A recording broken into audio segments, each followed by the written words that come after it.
there! Welcome to Freaky Stories. Tonight, we are going to be... Maurice, what the heck is that? A hair. It's bad enough I gotta deal with the ugliest, slimiest, grossest, disgustingest creature. You! I'm talking about you! Oh. New rule, no hairy maggots on this show. Get it? Got it. Go. Go on, get out of here. Hey, it's just you and me. Hey, somebody fix that, would ya? We'll be right back after this freaky story. This is a true story. It happened to a friend of mine. It surely did. Sweet Lucy Feeney, known all over the county for the yumminess of her strawberry cream pies, which she was delivering to the Little Sisters of Charity in her pie-mobile when she heard the wail of a siren. Lucy looked into her mirror to see the flashing red lights of the town's only police car and pulled over to the side of the road. Poor dear actually trembled as Officer Benny waddled over, and without so much as a howdy-do, and even before poor Lucy could say a word, Officer Benny launched into one of his ridiculous tirades that he always delivered with a ticket. I know 1 eensy-teensy mile might not seem like a lot to you, but that's how it always begins, and before you know it, you're tearing up the road like it was some sort of speed car race. Fortunately for old Lucy, a fighter jet from that nearby Air Force base zoomed overhead and drowned out the rest of Officer Benny's hot air. But if there's one thing you could say for Officer Benny, he sure didn't play favorites. Take the time he was ticketing the mayor's car. When His Honor came running out of the barber shop, his face still covered with lather, he shouted, "What do you think you're doing?" And Officer Benny said, "Giving you a ticket for parking in the red. You should know better than that, Mr. Mayor." To which the mayor replied, "But I parked in front of the red, not in it." And wouldn't you know it, Officer Benny whipped out his magnifying glass and sure enough showed the mayor his tires were exactly 1 inch inside the red. And 1 inch may not seem like much, Mr. Mayor, but if every car in the world did that, you'd have yourself a real parking problem. Fortunately for the mayor, too, that fighter jet zoomed overhead again, drowning out the rest of Officer Benny's lecture. Then came Black Tuesday, the day Officer Benny was issued the first radar gun in the county. He quickly became known as Radar Benny, which made his head swell up like a watermelon and his brain shrink like a pea. No one was safe anymore, not even Reverend Jones, who was pulled over for going 1/10 a mile over the bicycle speed limit. Might not seem like a thou shalt not to you, Reverend, but if every bicycle in the universe did that, it would equal the speed of light. And what made it even worse, for some reason the fighter jet wasn't flying that day, and the poor Reverend had to hear every single word of Radar Benny's never-ending sermon. But it seemed it was dear Lucy Feeney and her pie-mobile that took the brunt of Radar Benny's crusade. Pulled over once again, she pleaded, "But I was only going 9 miles an hour." And Radar Benny responded, reading his radar gun, 8.3 to be exact, which is 1.7 slower than the legal speed limit. If every car in our solar system went that slow, blah, blah, blah, blah, blah, blah, blah. All the while, Lucy looked sadly to the sky, praying for the friendly jet to reappear. And from that time on, no matter how carefully Lucy Feeney drove to deliver her yummy strawberry cream pies to some worthy charity, Radar Benny was always on her tail, forcing her to pull over. But one time, Radar Benny waddled toward her, triggering his radar gun like Jesse James shooting bullets into the air, when the fighter jet suddenly reappeared. And inside the cockpit, the radar detector began to blink. It zeroed in on the radar blips coming from Radar Benny's gun. There wasn't much the pilot could do, those planes being so automated and all. It mistook Benny's gun to be enemy radar, and the detector automatically fired a rocket. Hearing the eerie whine, Radar Benny looked up to see the missile heading straight at him, clocked it at 903 miles per hour. He turned a running as fast as his stubby legs could carry him, but they were no match for the rocket.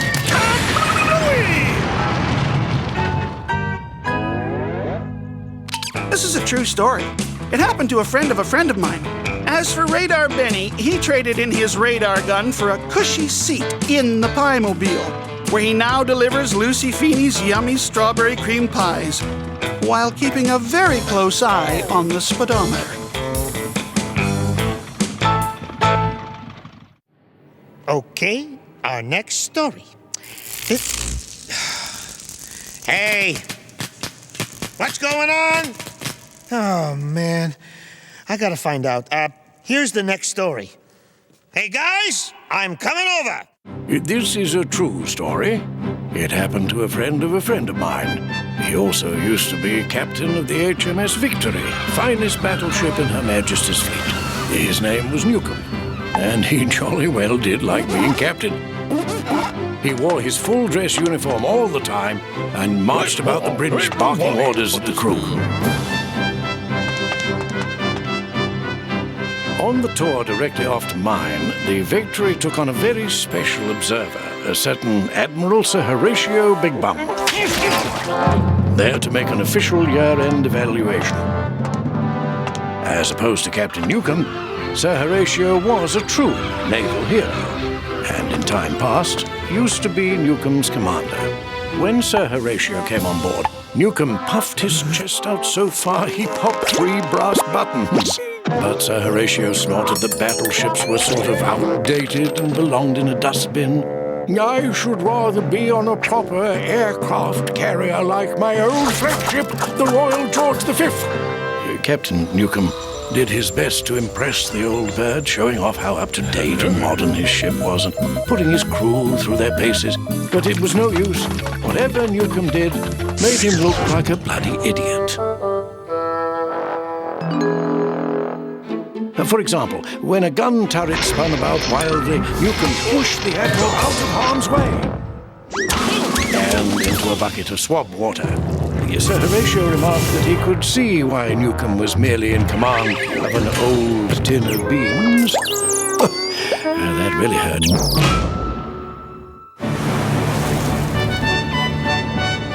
Newcomb was quite depressed, but then his first officer happened to remark that they were on pace for a record transatlantic crossing. They just might drop anchor in Halifax Harbour in record time. That was enough for Newcomb. A new speed record would definitely impress an old Navy fogey like Sir Horatio. Newcomb ordered full speed ahead. As the ship bounced over the waves, some of the crew members got a bit wheezy and put their ditty bags to good use. Still, Newcomb was determined to have his speed record. By 8 bells, the fog was as thick as pea soup, but Captain Newcomb refused to slow down. He was depending on his radar to pick up any other ship that might be in his way.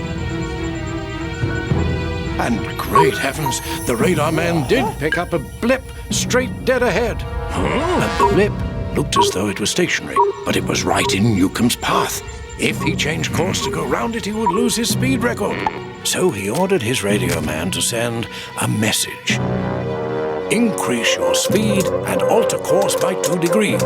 Several minutes later, there was a message in reply, telling Newcomb to change his course by 2 degrees. Well, nobody ever refused one of his orders before, so he sent his original message again, change your course by 2 degrees. And again, the answer came back telling Newcomb to change his course by 2 degrees. Well, now Newcomb was quite upset. If somebody did not change course immediately, they were going to collide. And then Newcomb had an idea. He grabbed the radio, flicked the voice switch, and began to shout, I strongly suggest you alter course 2 degrees or risk being rammed. This is Admiral Sir Horatio Big Bum. And Newcomb was certain that pulling rank, so to speak, would get results. And he was quite pleased with himself, until he turned around to see Sir Horatio standing directly behind him. The old boy was about to pop a blood vessel. But before Newcomb could think of anything to say, the radio crackled. Ahoy there, Admiral, Said a voice. I still strongly suggest that you change your course by 2 degrees. This is the lighthouse keeper.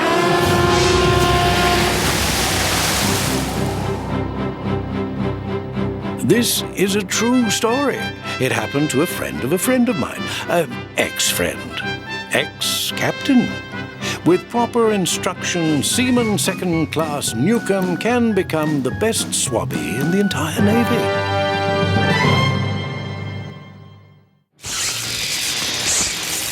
Hey, I can't do a show with all this. What's going on anyway? It's me, Maurice. Like you told me, I'm getting rid of that ugly hair.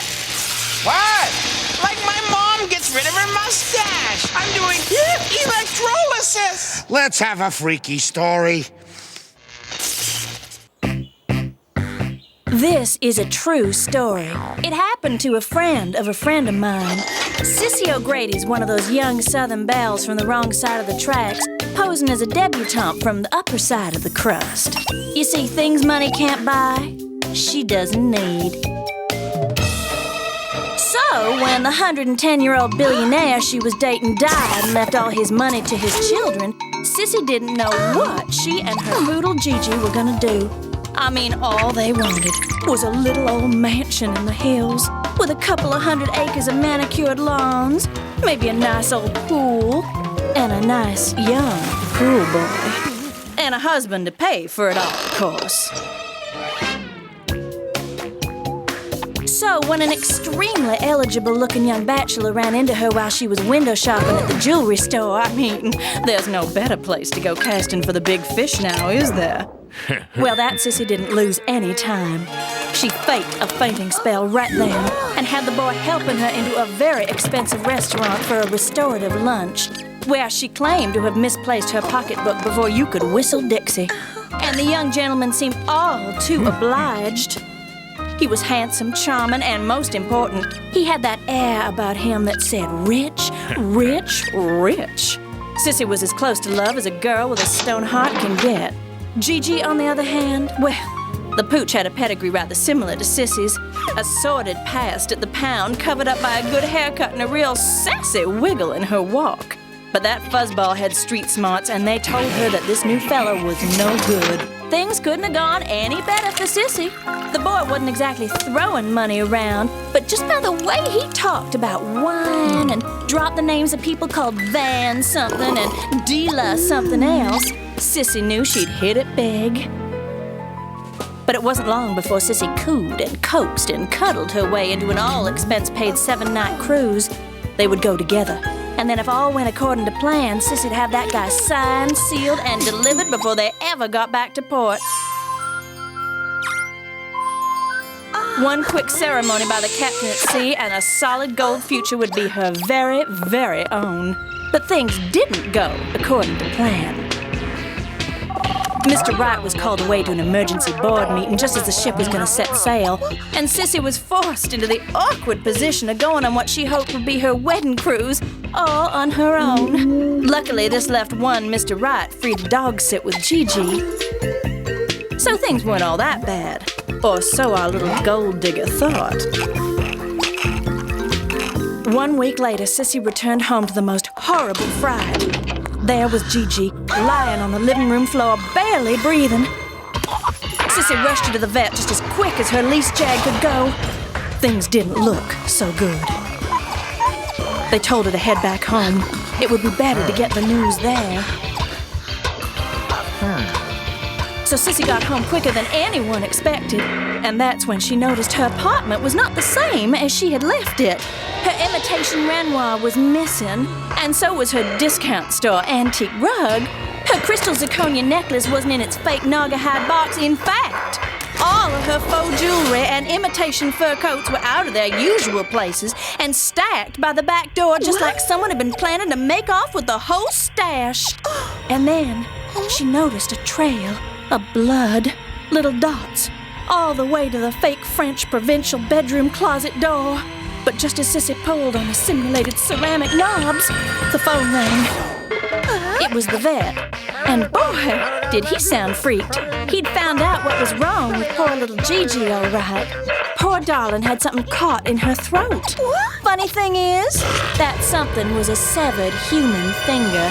Well, Sissy would have fainted, but she didn't have time, because just then the closet door swung open and huddled inside was her so-called dreamboat. Mr. Wright hoped to be future husband, but it was going to be hard marrying the guy considering he was a thief and, worse yet, now he didn't even have a ring finger. This is a true story. It happened to a friend of mine. Gigi made a full recovery, of course. She and Sissy are working on this poor little girl act now. I mean, what's the point of being a gold digger if you attract guys looking to make it rich? Okay, we made... Let me guess, the waffle line, right? Cover me with maple syrup and call me the breakfast special.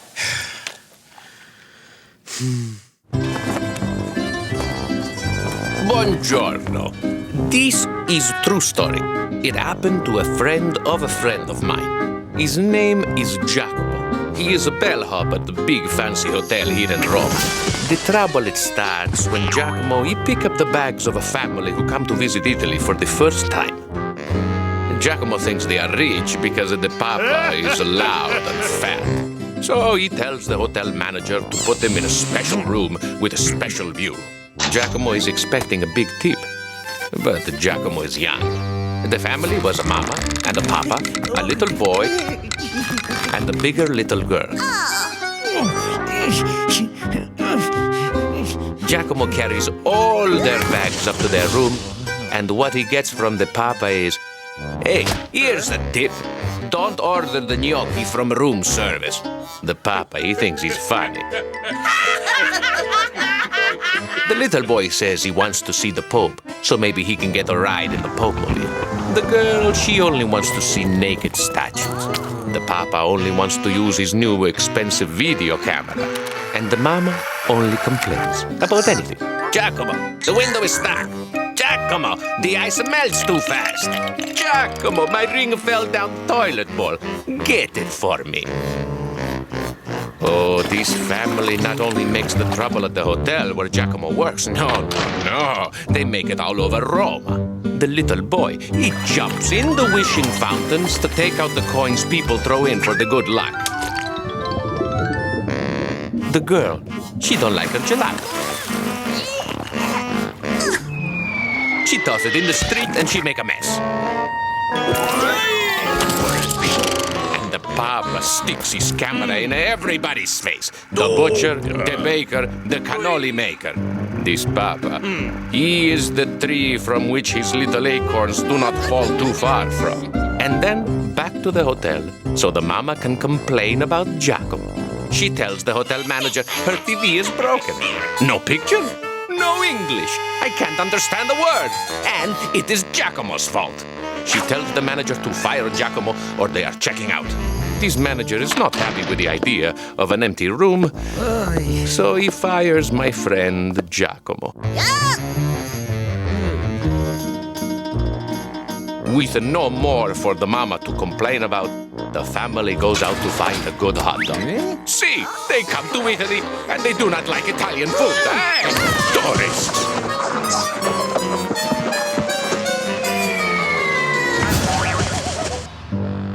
But when the family returns to their room, they see the door. It was broken into. The papa demands they call the police. The mama is fainting from the thought of what the robbers stole. The little girl was happy her doll was still there. And the little boy, seeing Italian police in leather coats, way cool. The police search the room. Everything is there. Even the mama's leaning Tower of Pisa earrings. Nothing is stolen. The mama, she has a fit for no reason, except maybe to get a lot of attention. Maybe I think she's a little disappointed she cannot blame this on Giacomo. So, the family goes home. Maybe they do not have such a good time, but the papa got lots of videotapes. Many not aimed too good. At the top of a nun's umbrella, at the foot of a bicycle racer, half of most of the sides. And there was one video of Giacomo. He is looking into the camera and laughing. Laughing while he shoves the family's toothbrushes, 2 in his nose, 1 in each ear. Then he puts the toothbrushes back in the bathroom.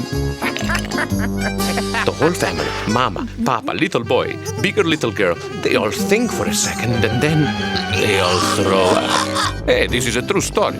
It happened to a friend of mine, Giacomo, who, if you visit Roma, you take my advice and don't complain about it. Yeah, this letter is from a maggot named, I can't make out his name. It's Marvin. Isn't Marvin your cousin? Yeah, just read it. Okay. Dear Maurice, we all know of your many talents. It is from your cousin. Will you please do some of your marvelous impersonations, huh? Okay, viewers, because you asked for it. Okay, guess who this is? You can't handle the truth. Hey, Jack Nicholson, not bad. Can you do Sylvester Stallone? Okay. You can't handle the truth. Stallone sounds exactly like Nicholson. Yeah, it could be they were twins separated at birth or something. How about that Latin movie star Antonio Banderas? You can't handle the truth, amigo. And LL Cool J would be... You can't handle the truth, bro. And Jean Chrétien? You can't handle the truth. What do you think about that, eh? Ladies and gentlemen, tune in next time to see Maurice do Frank Sinatra. He's dead. Exactly.